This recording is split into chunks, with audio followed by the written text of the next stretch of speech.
which are the top 5 fraud schemes COVID-19. What are the shades of anti-fraud? Proactive versus reactive. What is the difference? Why proactive has an upper hand? An Indian context flavor of what is happening in India and how companies are gearing up, getting prepared for the better. On the left hand side is an image which is self-explanatory of a kind. Where there is fraud, where there is corruption, the meter of the honor is inversely proportional to the same. Few rules for the webinar. I'm sure in the lockdown period, all of us have attended n number of such sessions. And we'll try this not to be one more webinar. Quick nap if you want to take in the course of the session, it is allowed. Tea, coffee, social media, everything is allowed. But I would encourage people to share their thoughts, experiences. And if you are bored, please raise your hands. I'll start with a short story. This is a saint who wanted to meet a king. And king's brother was mandated with the task of not allowing anybody inside the king's court because the king was in a meeting. So the saint said to the king's brother, I need to meet the king immediately. The brother was under instruction to not allow anybody inside. So what happens? The king said, if you allow anybody inside, I'll kill you. And the saint said to the brother, if you don't allow me inside, I'll destroy the city. So now this is a dilemma for the king's brother, whether to allow the saint inside or to not allow the saint inside, whether to risk. Is my screen visible? It has disconnected. Is it visible now? Yeah, it's visible now. Sorry. So here comes the role of proactive versus reactive. If he takes a proactive call, he might save the city. If he takes the reactive call, time will tell if the city is saved or he is saved. I'm sure all of you must be aware of the characters behind the saint and the king's brother. But without getting into the specifics, this is actually a real life example of how proactive has always had an upper hand over being reactive.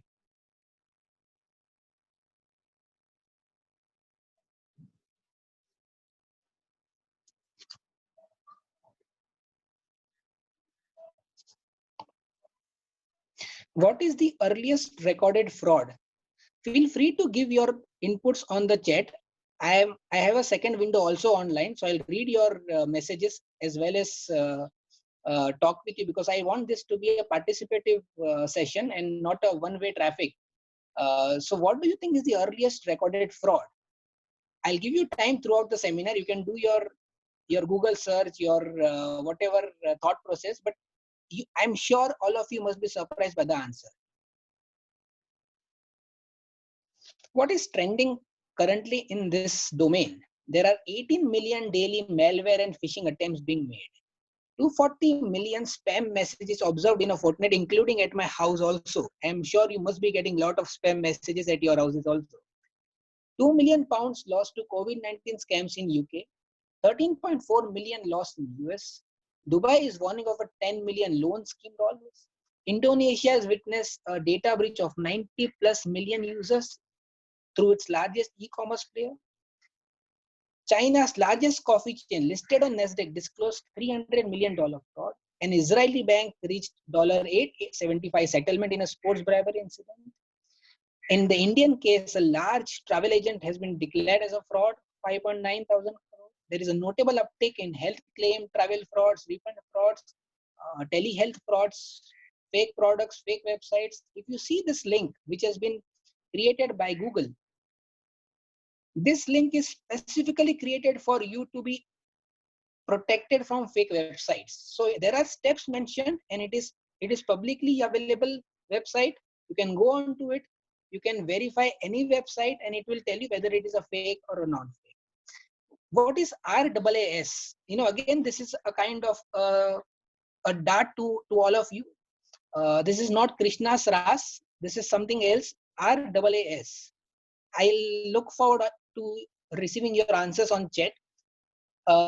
There are also a lot of fraudulent fake guides available now. So if you do a Google, you can actually get how to do a fraud on the internet, how to do a spam fraud on the internet. So you are getting proper training sessions, proper guide to be a fraudster. So this is what is happening currently in the entire world. Believe me, there is not even a single region of the global earth which is aloof of a fraud and a forensic scenario. What do you think this phase is? There are 4 types of knowns: known, known, known, unknown, unknown, known, unknown, unknown. So right now we are in known and unknown phase. I'm sure all of you would agree. If you have a counter view, you let me know. We know what the problem is, but we don't know how to address it. So this is a phase that we are in, which is one of a kind, and it does not recur each and every year or each and every month or every 5 years. It is a known thing that we know what we are facing, but we don't know how to address it and how to gear for that. And when it comes to fraud, there is a lot of parallels that can be drawn from this particular concept, as we will try to cover in upcoming slides. Would you agree if is fraud a crisis? There are various crises. You have man-made crisis, you have natural disasters. Is fraud a crisis? What do you feel?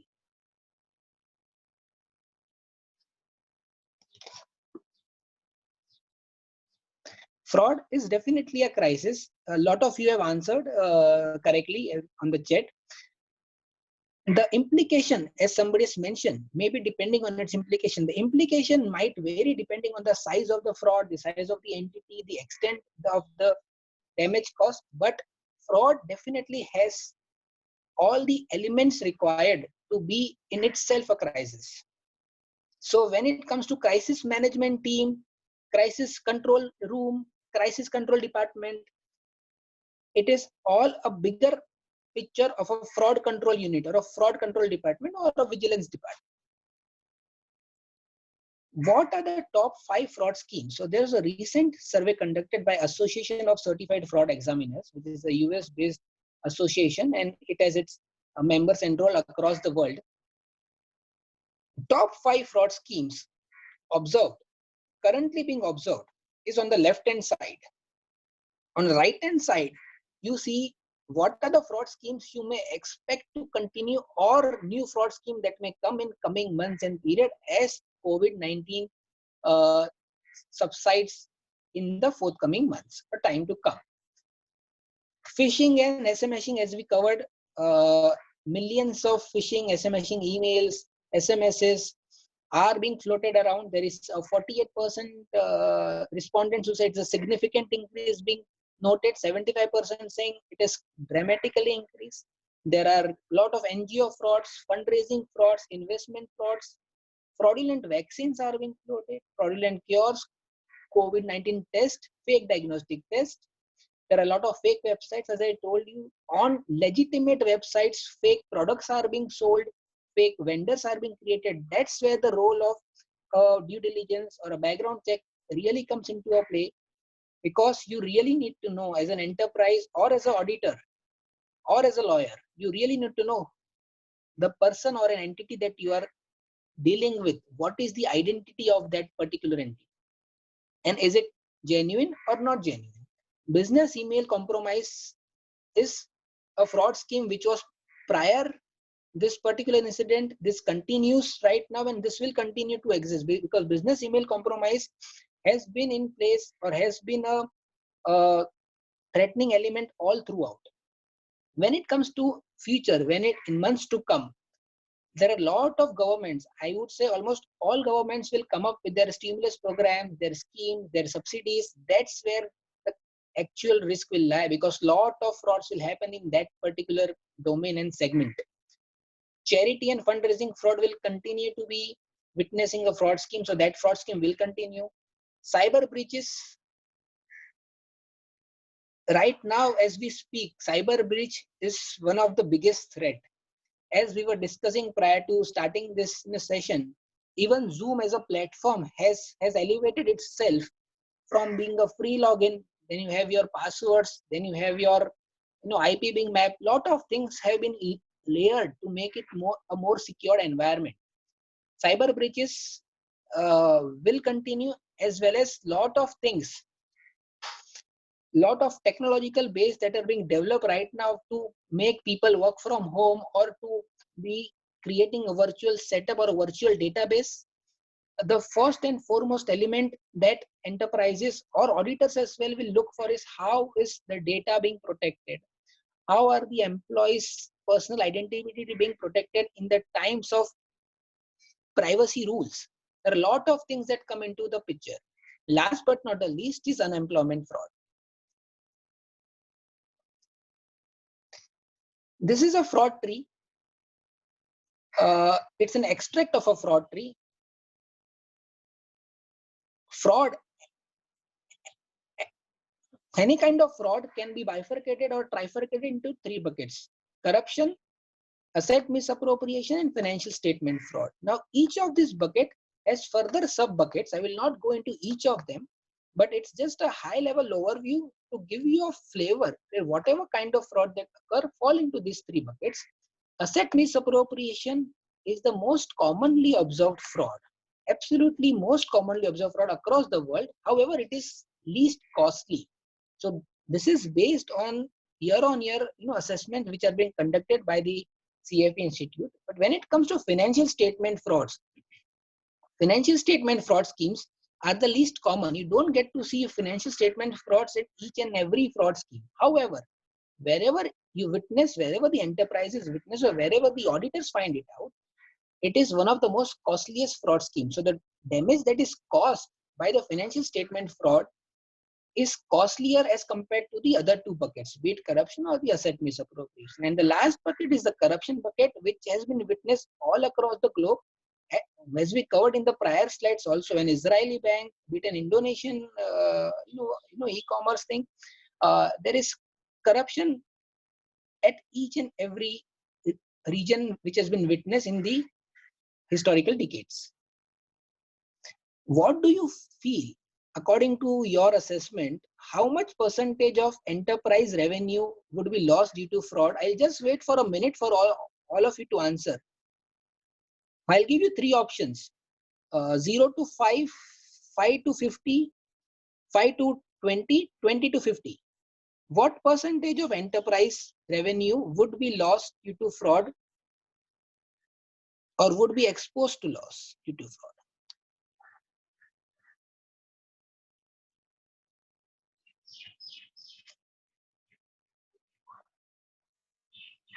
0 to 5, 20 to 50, 5 to 20. I have three buckets for all of you to give your comments, and I'm very happy to see that all of you are contributing based on your assessment.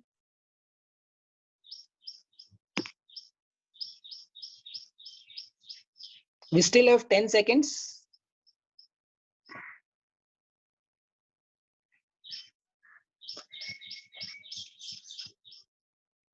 On an average, wow, a lot of people have started now responding. I'll wait for a few more seconds. On an average, what is the percentage of revenue that an organization tends to lose due to fraud based on historical frauds which have occurred?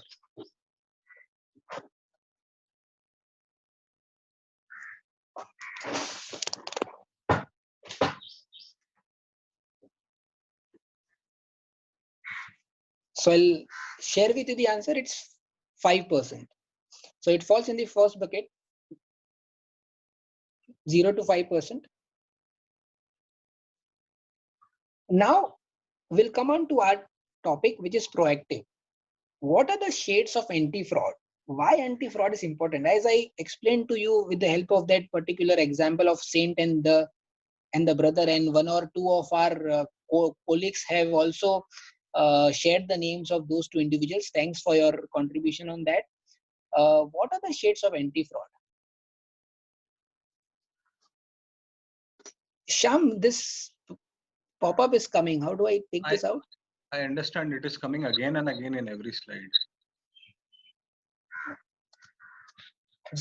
Sure. You can carry on. It's not a problem, I think. So anti-fraud controls, wherever there is lack of anti-fraud controls, 1/3 of the all the cases which have been analyzed, historical cases which have been analyzed, 1/3 of those cases occurred because of lack of anti-fraud controls. The presence of anti-fraud controls has mathematically, statistically, and realistically helped organization to lower their fraud losses and detect the fraud triggers on a faster note. What are the elements of anti-fraud? You have your whistleblower hotline, your anti-fraud policy. You need to educate your employees for fraud training. You need to educate, set the tone at the top, code of conduct, have proactive monitoring, controls monitoring based on technology. So you have concurrent monitoring of all the databases which are there in place, so that even if there is a single trigger, you can assess whether to investigate or not to investigate. If you see on the left hand side, organizations who have formal reporting mechanisms are more likely to gather tips. So 56% of the tips were with organizations who were trained their employees, their associates, their vendors on blowing whistles or on identifying red flags as compared to 37%. And 43% of the fraud schemes were detected by tip or by complaint by various stakeholders, internal as well as external, whereas 22% came from employees. So this really gives a pictorial overview as to why proactive fraud assessment, proactive fraud monitoring is important. And now it is high time for organizations, for auditors, even for auditors. We work with lot of firms, lot of consulting firms, lot of clients who tell us that how do we make sure that the moment there is a trigger, we come to know the first, so that the damage is negligible or minimum or is restricted. This slide gives a clear indication. So the green bars are indicating the time taken to detect a fraud, and the yellow bars, the blue bars, demonstrate the loss incurred corresponding to the time taken to detect the fraud. So you have, if the fraud is detected within less than 6 months, the median loss is $50,000. 7 to 12 months, $90,000, and then it keeps on increasing. Based on historical cases assessment and based on the experiences in the surveys, on an average, it takes 14 months, 12 to 14 months for fraud to be detected. The longer it takes, the more damage it causes. And this purely shows why identifying a fraud or nipping the fraud in its bud is most important. Because if you let it continue for more than 24 months, your median loss is more than $300,000 at least. And this is based on global frauds. It's not restricted to US or UK or India. This is based on all type of 3 buckets that I mentioned to you: corruption, asset misappropriation, and financial statements. How has fraud evolved in its history? So my first question was, what was the earliest known fraud? The earliest known fraud to mankind was dated 300 BC. And what was that fraud? I will leave it up to you to find it out. I am sure you will be amazed how the fraud was perpetrated at that point of time. Decades back, the approach of organizations or the auditors or the regulators was investigative or reactive. So be it an organization, if I see a fire, I'll try and investigate or react to it. Few years back, there was an introduction of another element called deterrence, fraud deterrence control. So how can an organization deter a fraud? So there were a lot of controls being set up to deter a fraud. Employees were being told orally, code of conduct were being made to sign, vendors were being told, but it was more of a fraud deterrent control, not preventive control. But nowadays, in recent times, the focus and the need of the hour is preventive. So this is how fraud has evolved over a period of n number of years, starting from 20-30 years back to few years back, 5-7 years back, and now. And I'm sure this will further evolve to concurrent monitoring, predictive data analytics, deep learning. Everything will come into picture, and already it has come into the picture as well. I'll give you an example of an insurance company without sharing name. It has managed to save millions of dollars with the help of deep learning and predictive data analytics only. And this is a very recent news which has come into the media as recent as this week. You all may look into it, and you'll be amazed how they have saved millions of dollars just by using predictive data analytics. These are the various perspectives. There is a water flow of regulations. I mean, day in and day out, there are n number of regulations, legislations which are being coming up, or enterprises are being made to comply, auditors are being made to comply, and it is becoming difficult for various stakeholders to keep a tab on it. But it is a need of the hour. One, second, that controls are getting tightened day by day. So monitoring is the key. The moment you blink your eye, you might miss something which will add a different dimension to your facts and figures. Fraud awareness, enterprises are conducting dynamic risk assessments. Days have gone where you could conduct one risk assessment in 2 years or 1 year. No. Enterprises are conducting dynamic risk assessment. So you identify a risk on a dynamic basis, mitigate the risk, and then again continue to assess the risk on a dynamic basis. Attention to unshown.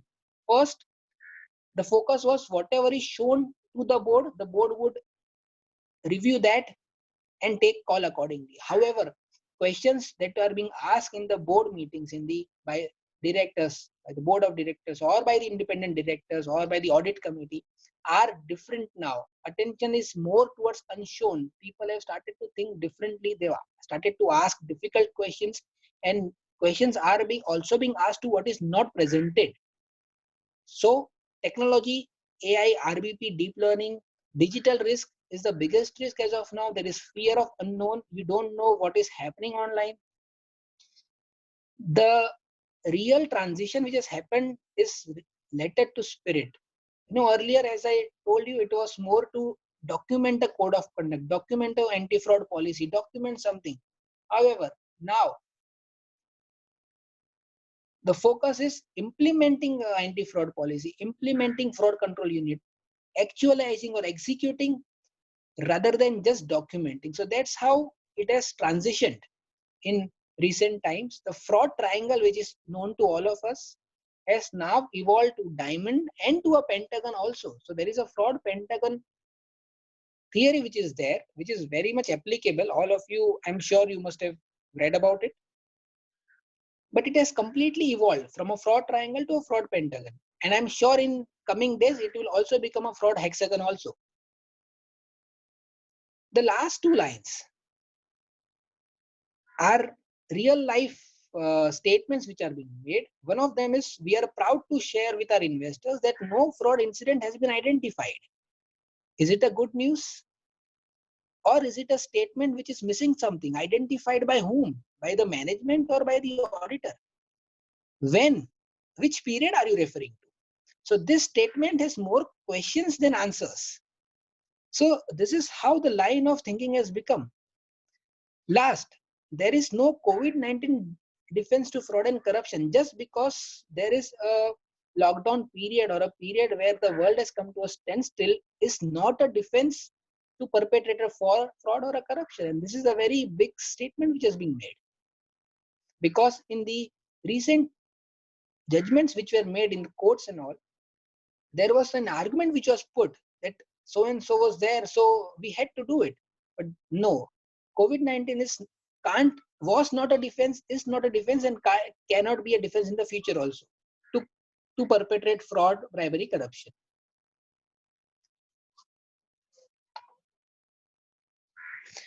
This gives you a flavor of how various regulations are being modified, amended, tightened in Indian context. So you have your POCA Act of 2018.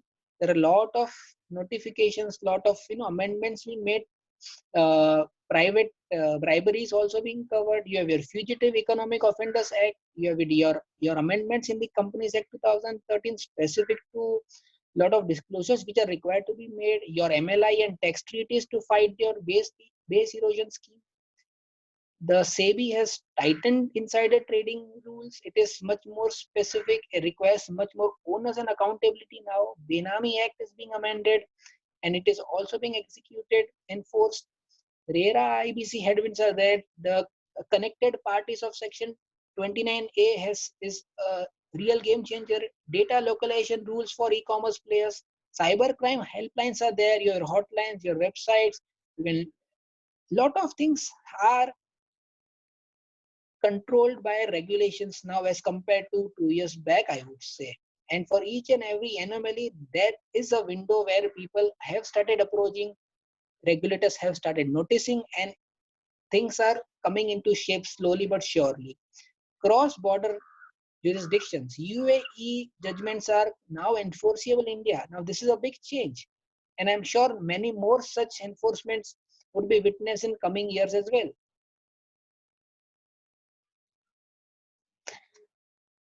Again, I would need all of you to contribute towards this. Who owns fraud? So we have this diagram which states who should take the ownership of it, whose baby is fraud. So you have your various stakeholders on this.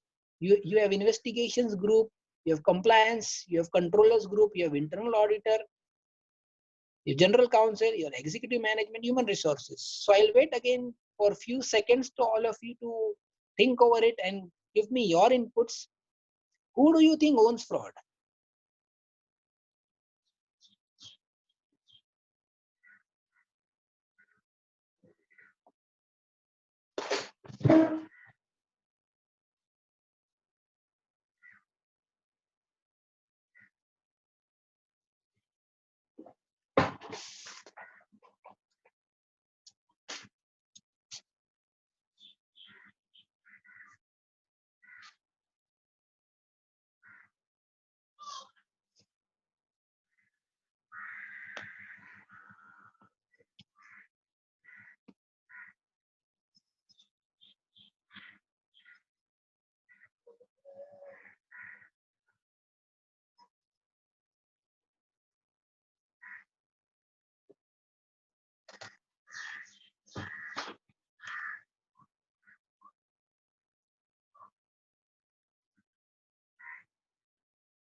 So I can see a lot of answers on the chat. Executive management, controllers group.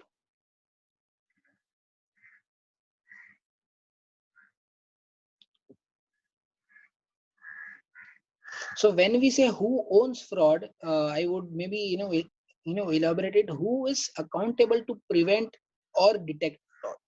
So one of the answer is everyone who was directly or indirectly party. So the question is not who is responsible, but who is responsible to monitor or who is responsible to prevent or detect. And as you type your answers, I would also brief you through the fraud chain or how fraud management chain has been drawn up.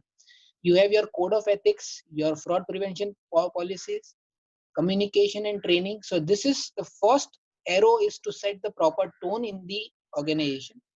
Then comes proactive bucket. The proactive arrow is where you do fraud risk assessment. So fraud risk assessment have now started to play a very critical role in the organization. Then comes controls monitoring. As I told you, the focus is now more on monitoring and not reviewing 6 months data, 3 months data, or 1 year data.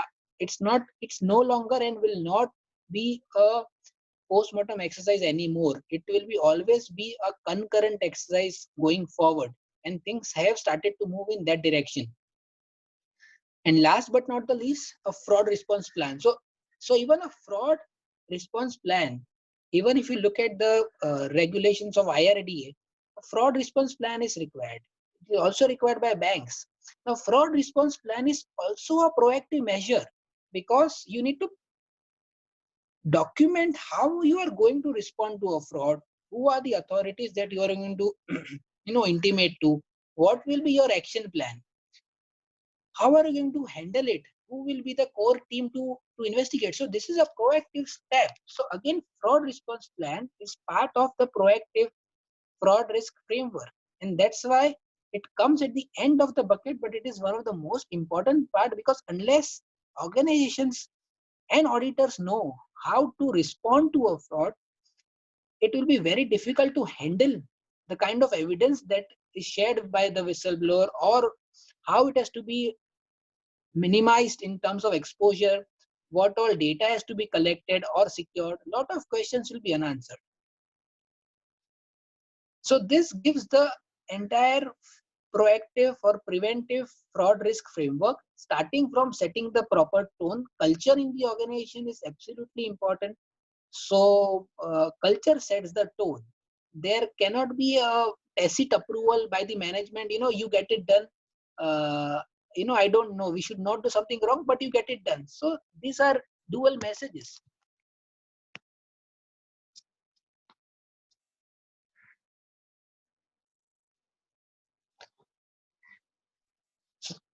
Thanks for your answer. So when it comes to who owns fraud, there has to be a pyramid. There can't be one single authority. So you have your investigations group, rightly said by people as executive management is also responsible because they are the people who drive the operations. Your general counsel is also responsible because whether the policies are being framed correctly, whether the contracts with the vendor include clause on anti-fraud. So who owns fraud? There is no one team that can own a fraud. So the answer to that is, that is the reason why each and every function of the organization has an equal responsibility to own fraud. But when it comes to a bucket, as rightly told by all of you, executive management, investigations group, compliance controllers group are all have a priority one kind of thing when it comes to owning a fraud. I'll give you a small example why each and every department is also responsible. I have a question here why on this particular aspect. For example, if a purchase enters into a contract with a vendor, it is the responsibility of a particular department to make sure the contract is validated and vetted and all the critical clauses are included in that contract template. That will prevent, or that will protect or create a framework around the organization to protect from a third party fraud. So this is a very small example that I wanted to give you, but that's how it functions. It's a pyramid. No, it's not a single department job to own a fraud. This, all of you must have read this. It's a very recent development. There are a lot of changes being made to companies auditors report form and the points which are covered. The two critical points which are pertinent to the topic that we are discussing today. This is reporting of fraud.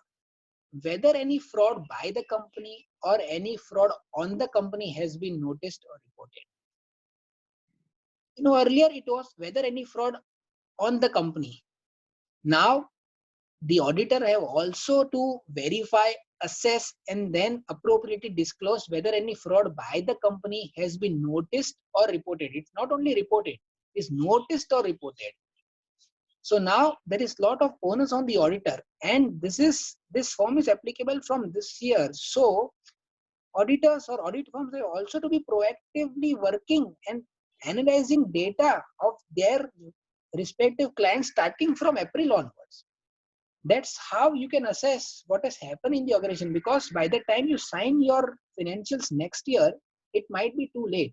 So you have to be monitoring what is happening at your client location.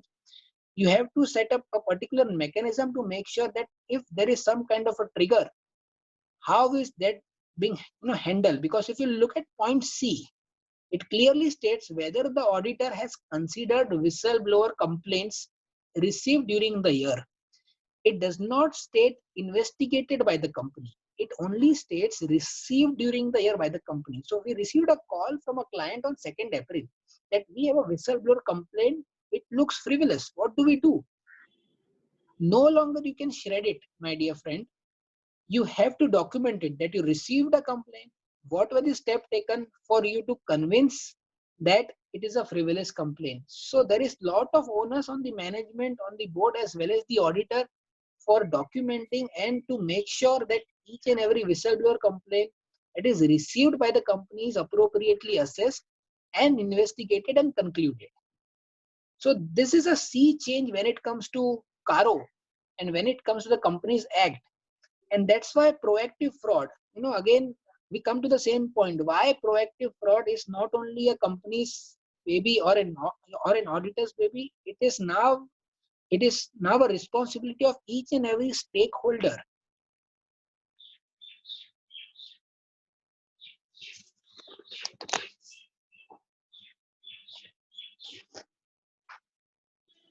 I'll give you one example of,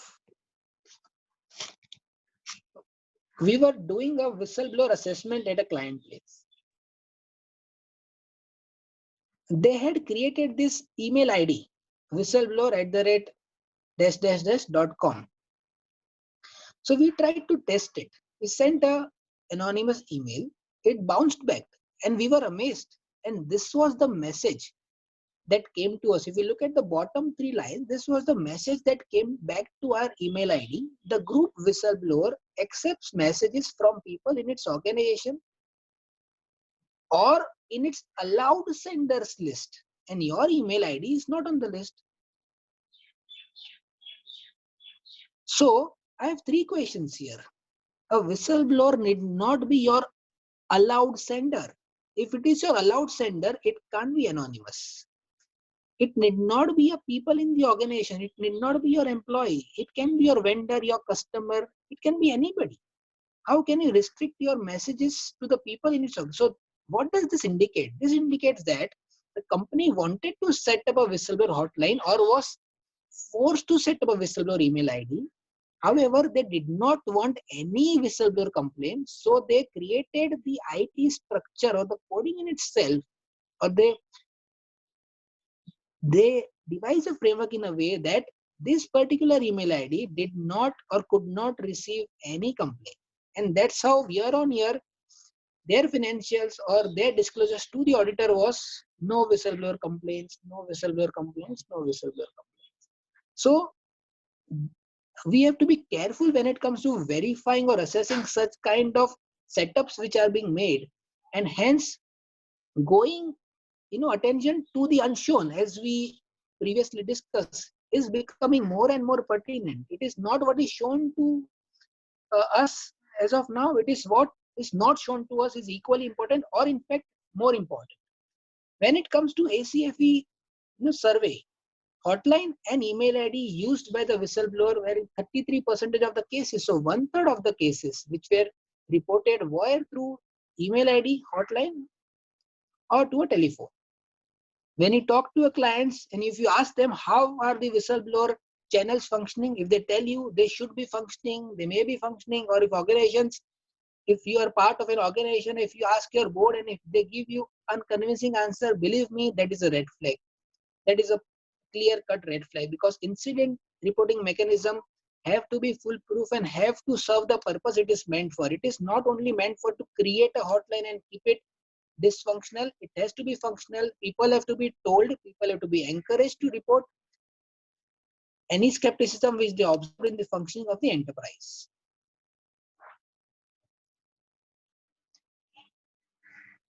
Earlier, there were 21 matters which were required to be reported. Now there are 50 matters or 50 plus matters. And what are the kind of disclosures that are required now in Caro? Do quarterly statements agree with the books? The statements which are filed with the banks, do they now agree with the books? What is your opinion on the financial ratios, aging and expected dates of assets and payment of financial obligations? What are the immovable properties whose title deeds are not in the name of the company? Is the company a willful defaulter? As you all of you would have tracked in last couple of years, there are a lot of resignations by the audit. Now it is mandated or it is required that you have to consider the issues raised by the outgoing auditors, objections raised by the outgoing auditors, document and the concerns. You have to identify, assess and take appropriate steps. So things are absolutely becoming black and white.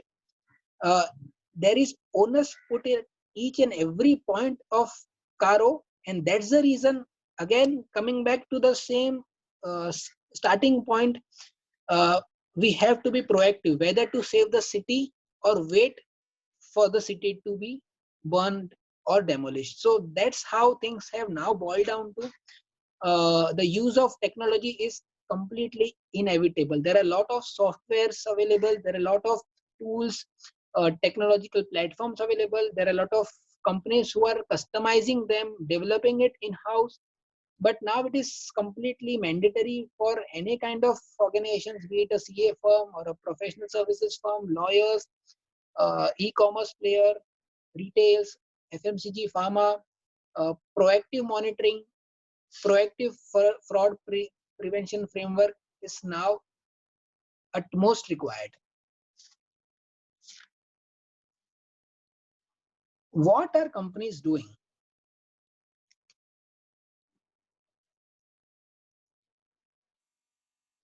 Assessing the organization culture. You need to assess what was the culture pre-COVID, what is the culture during COVID, and of course in future.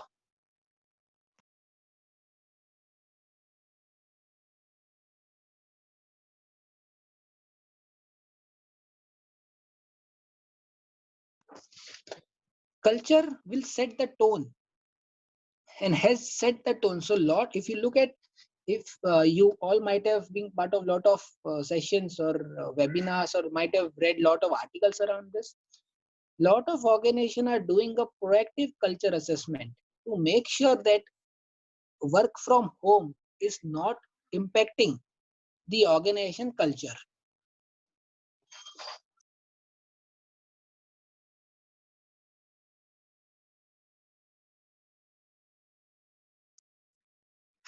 Communication holds the key. Lot of enterprises have set up strategic communication group to be in touch with their vendors, customers, employees, stakeholders, so that the messaging is set, the right messaging is set, and messaging is set to the right stakeholders at the right time. Communication is has now become a primary medium for all enterprises to make sure that there are no loopholes creeping into the systems or creeping into the control environment that can damage the enterprise. Enterprises are now relooking at repository of fraud risk. What is my repository of fraud risk? How do I need to modify it, customize it, and what are the triggers that I need to add into my repository? Strengthening of early warning signal mechanism. EWS, few months back, I would say it was good to have for a lot of enterprises, but now as we talk to a lot of our clients, lot of leaders in the market, it has moved from good to have to must have. EWS has become a must have for organizations. Regulators have also started emphasizing the role of early warning signals in India as well as outside India. Crisis management teams, fraud control units are being empowered. So if you look at earlier, few years back or few months back, there are teams which are designated maybe on paper, but not empowered or not able to contribute to the change that is required to the enterprise's control environment. But now crisis management teams are fighting it at the forefront. Fraud control teams are now fighting the whole battle at the forefront. They are being empowered. They are being given a lot of say in the decision making by the board of directors, by the executive management. There is proactive tech-based monitoring being conducted across databases, various transactions, real-time transaction analysis is being performed to identify even slightest of a trigger being there. Fraud and crisis monitoring is now appearing as part of board agenda. And this is a real life example which I have shared with you. We have been part of such agenda where crisis monitoring is also there and fraud monitoring is also there. Use of customized technology to obtain accurate results. It is no longer that you buy something off the shelf. Enterprises are customizing the technology to make sure it is absolutely suiting their own environment and not somebody else's environment. So because of that, they have now started to get the desired output. They have now started to identify the real vulnerable areas in their enterprises, in their functions, and to address those high risk areas. Fast tracking of data blending is being done. AI, robotics is being observed as we discussed earlier also.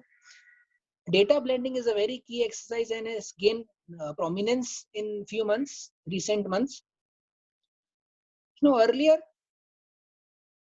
there was an intent to invest time, resources on anti-fraud programs. So what is an anti-fraud program is that three buckets which we discussed: setting the tone, proactive fraud risk assessment, and fraud response plan. So that's the high level anti-fraud program. Now the intent has changed to real investment. Companies have started to really activate that anti-fraud program. Visible investment, we are seeing budgets being allocated for anti-fraud program, and that's why the intent has now moved to investment. Enhanced due diligence are being conducted on business partners, vendors, suppliers, joint venture partners, because the world has moved to virtual, so the risk is heightened. To mitigate the risk or to identify any vulnerabilities or fraud risk, enhanced due diligence is being conducted, enhanced background check is being conducted in such scenarios. Being proactive is a need of the hour. There is no other alternative. Regulators are increasingly emphasizing on proactive framework, continuously educating employees and stakeholders on newer risk has become a new normal. Now there are lot of small groups of sessions being held by the HR department of various enterprises. Say they are having their session with the purchases, with the sales, with the legal team, with each and every function. Each and every employee is being educated, is being trained on newer risk, newer fraud risk, how to identify, how to be more careful, how to report complaints. It should not happen that since people are working from home, there are no whistleblower complaints, there are no tips, there are no red flags. If in the month of March and April, if your clients, if your enterprises do not see any red flag coming through, I would say that itself could be a red flag. So that's the reason that we have to keep the eyes and ears open, and red flag can occur whether be it work from home or work from office or work from anywhere. If there is data, if there are transactions, if there are deals happening, if there is movement of files, if there are calls with vendors, contracts being signed, if there are things happening, there is a possibility of red flag being in existence. So that's why identification of red flag at a very early stage is important. Scanning and prioritizing fraud risk, determining the risk that need attention, installing controls to mitigate the identified risk, and then repeating step one. This is a continuous process. As I told you, it is dynamic risk assessment. So this is a quick overview about how a dynamic risk assessment happens. Seamlessly sharing the leading practices. So if an enterprises are spread across the regions, what they are doing is, if a risk is observed in India, for example, and if they have a presence in other countries, say Africa, Zimbabwe, Kenya, they are replicating the fraud risk assessment or fraud risk management in those locations also, so that before the fraud or the red flag replicate itself there, it can be prevented or deterred. If it can happen to anybody else, it can happen to us also. It can happen to anyone in the organization or in the ecosystem that we exist. So it's not like that it can happen to company A, it can't happen to us, it can happen to anyone. So that's how fraud culminates in itself.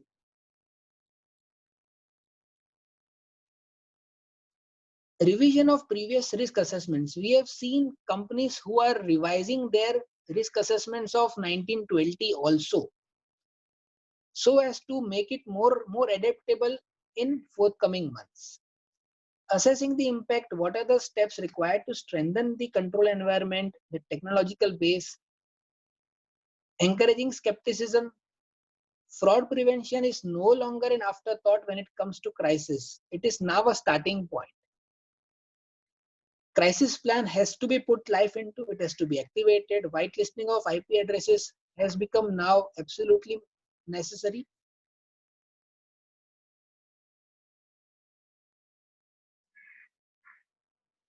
So this ends the session at my end. If you have questions, if you need to share your thoughts, feel free. Shyam? Yes. Sanjay Bhaiya?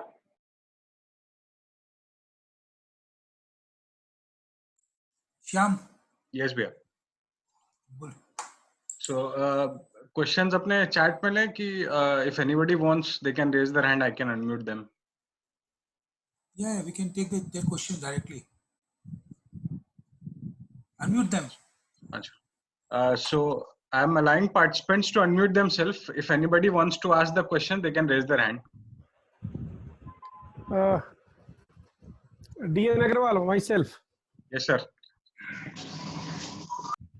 May I ask? Yes, sir. Yes, sir. Please.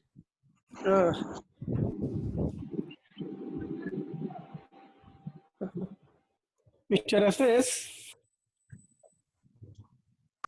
Yes, sir. Actually, this is not a question. That just your comment. I will like to know. Long back, maybe 15-20 years back, I read an article. Article was about fraud management, and there were 1, 2, 3 lines where I still remember those lines. That then survey was conducted, and it was the result that 80% of the employees are normal employees. They don't have any greed. If they are getting whatever they are getting, they are happy with that. If they are getting extra, it's all right. Not extra, it's all right. 10% of employees are hardcore honest. Come what way, their honesty cannot be doubted, and they will not divert their honesty. 10% of the employees are normally dishonest. They will try to find out the loopholes in the system and take the benefit of that. And another result was that if the system is too strong, there will be very little chances of a small fraud. But if the fraud happens, it will be of a big quantity, big amount. These two things, I would like to know your comment because you are in this field.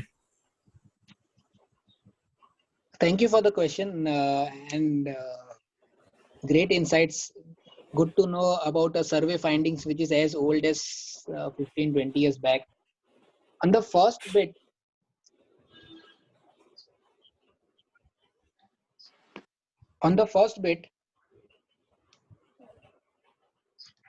when we say that 80% of the employees and 10%, I would say more than segregating the employees based on percentage of intent, it is more to do who does it.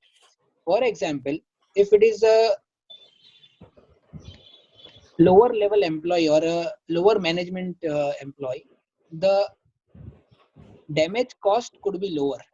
Yeah, true. But if it is a executive management group or a executive management employee or a personnel, even though the percentage of those executive management people is 2% or 5%, but historically it is known and it is proven also that the damage done by the executive management fraud is far more in terms of actual loss incurred by the organization as compared to a fraud perpetrated by a middle management and the lower management. Correct.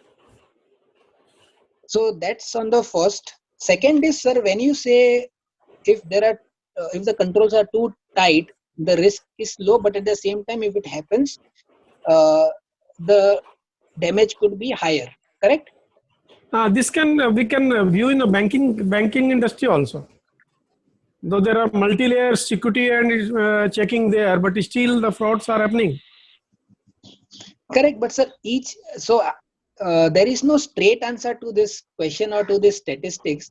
Maybe what we can do is we can take this up offline, because I would have 3-4 points to share with the group right now on this particular aspect. One is, as you rightly said, it is very, very sectoral. So banking has lot of technology, lot of transactions, but same thing will not apply to pharma sector. Same thing will not apply to a different sector, say freight or trucking movement. So each sector has its own different flavor. And when it comes to too tighter control, I would say control is a subjective thing. Control can be too tight as well as too loose at the same point of time. As we would have seen in the fraud which was discovered last year. I would not like to name the bank or the people who were absconding. But it was not that the controls were not tight or the controls were too tight. Controls may be tight and loose at the same point of time. It is more of a subjective nature. But wherever there is manual intervention, the probability of a fraud being perpetrated could be higher. Yeah, true, correct. So that's how it is a combination of both. It is not only a controls being set up, but it is how much or to what extent there are manual interventions being done to the control environment. I hope Correct. I am able to answer your... Yes, correct. Thank you, sir. Thank you, sir. Anybody else?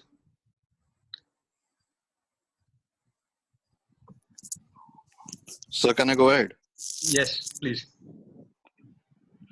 Yeah, my name is Sukanta Malik from Bombay. I had a question for Ashish. So you told about this whistleblower aspect.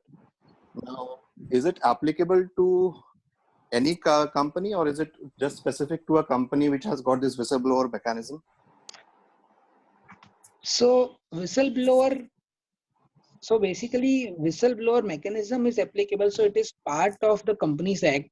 It falls under 177 section when it comes to setting up a vigil mechanism. So there are classified sections of company who have to set up a vigil mechanism, including listed companies or companies based on their turnover. However, what we have seen in our experiences is an increasing number of mid-sized companies are also implementing whistleblower mechanisms, because as you would have seen in the prior slides, it is the fastest way to detect fraud. So whether the law mandates to you or not, people are now started to think, why do I wait for fraud to come to me? Why I don't, stop it at the first layer itself? So that's the reason a lot of companies have proactively started to set up their vigil mechanism or whistleblower mechanism. The extent of setting up might differ from company. Some might just have a mail ID or some might just have a phone number. But lot of companies have now started to realize that it is a key requirement for them to have in their fraud prevention framework. Thank you so much, sir. Thanks. Next, if anyone would like to ask. Rasis, I would just like to say on my view. Just I have seen from so many years, earlier the quantum of fraud was to certain extent limited. But with the technology progression and all these things, the quantum of fraud has increased manifold. Earlier used to have fraud of 2 crores, 5 crores. Now it is 100 crores, 200 crores. So is it going to happen like in the future also? Exactly, sir. That's what we had tried to cover in the first slide, which was the trending slide. As we move faster in the world, the quantum and the risk of fraud is increasing. The damage caused by the fraud is also increasing. So yes, I would say the straight answer to that is yes. But there is one more catch here. now lot of countries have started to realize the impact is threatening to them. So like you mentioned in one of the slide that UAE judgments are now enforceable in India, for example. Lot of such things will now start to happen to protect at a world level or at a global level. So now it is no longer a country level fight. Countries have started to join hands because now, as you said, the quantum is really damaging to each and every country. So it's not acceptable that in 5 years or 10 years time वो पीछे बढ़ते जाते हैं, zero ऐसा नहीं होगा. Countries have now started to tighten their tax treaties. Their MLIs are now being implemented. So a lot of things are changing now. Now the company required to generate the money from the air. Carbon footprint from airlines. Those Correct. things are there. Correct. Rashesh, there is a question in the chat box from Sahil Kapadia. Can you suggest how do we approach clients for pre-forensics and what companies can we pitch for?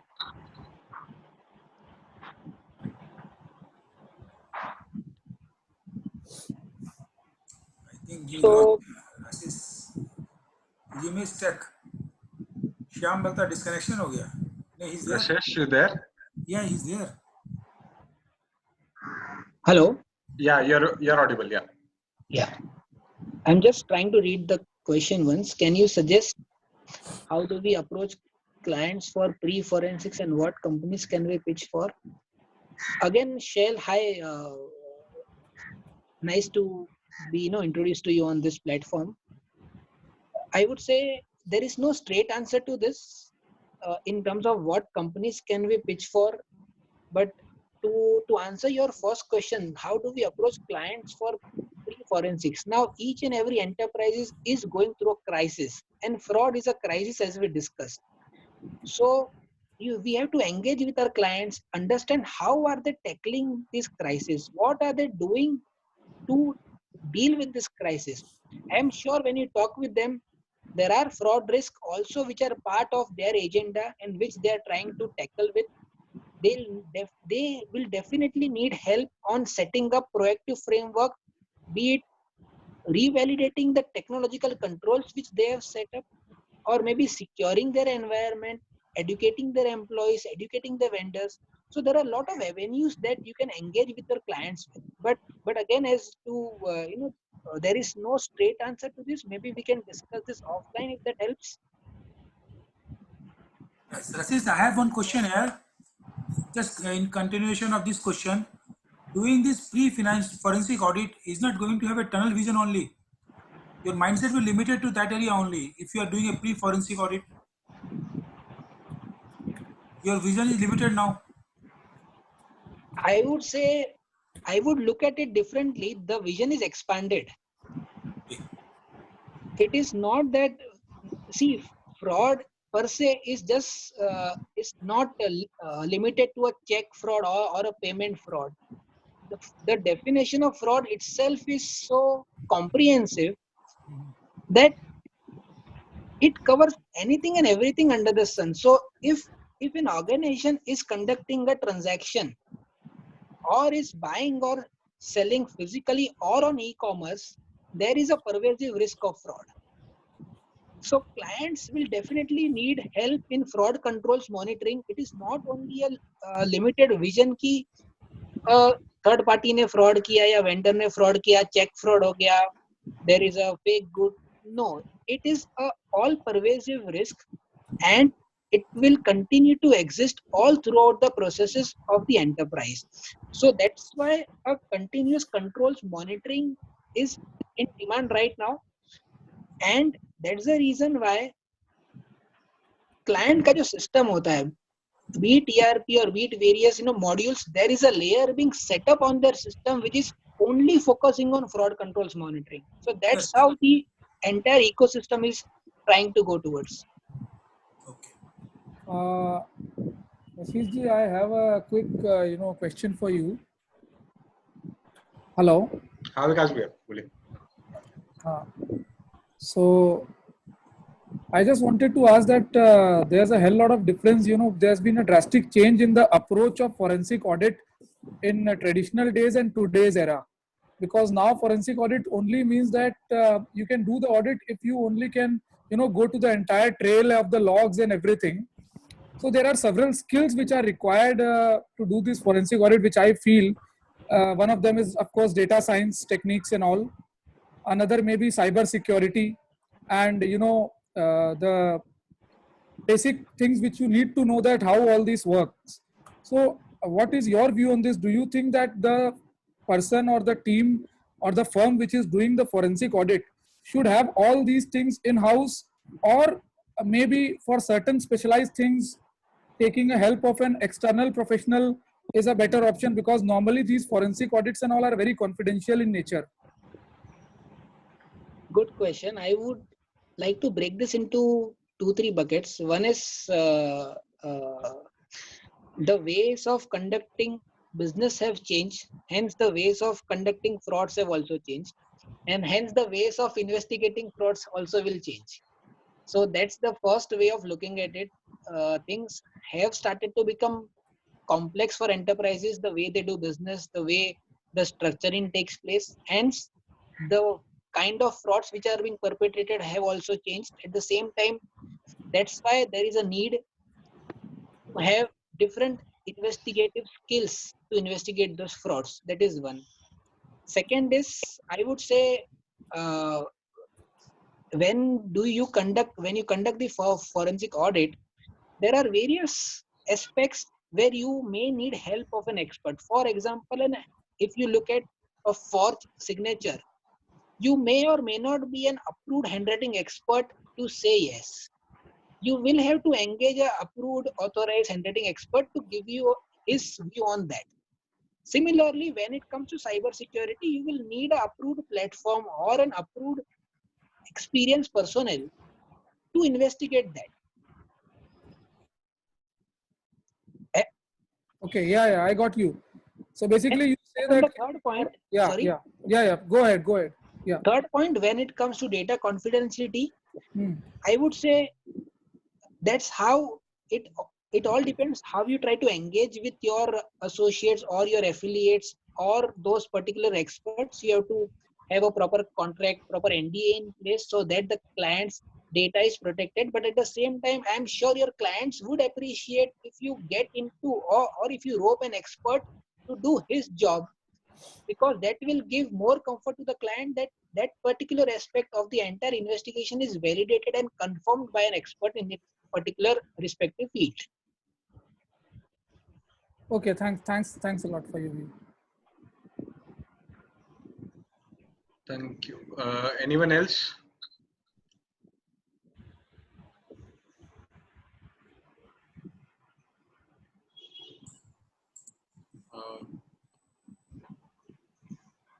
Sanjay bhai, I think no one more wants to ask anything, so we can wind up. On behalf, Rajesh, would you like to have something? No, sir. Hello. Rajesh, before that, we must thanks Mr. Thakur that he has explained these things in such a manner that we are just understand the feel of this forensic and this all risk involved there. Hopefully, this will give a good lesson to be proactive in future also. Moreover, today data being the most important asset to all of us, we can learn that so many things to protect those informations. Like that, in so many risks happen regarding Zoom meetings, other video settings, where we are finding that so many information are coming, your personal information are being leaked by the Zoom meetings, other things. But still, we have to use this technology. We have to live with this technology. I think today we learn a lot of good things from Mr. Thakur. May I request our General Secretary Rajesh? Rajesh, please give a vote of thanks. Good evening, everyone. On behalf of DTP and myself, I thank CA Rajesh Thakur from Mumbai for giving a wonderful delivery, sir. I thanks all the participants for joining the webinar. I also thanks the Information and Technology Committee for making a nice arrangement. Thanks to all. Thank you, Rashesh. Thank you, everyone. Thank you. Thank you. Bye.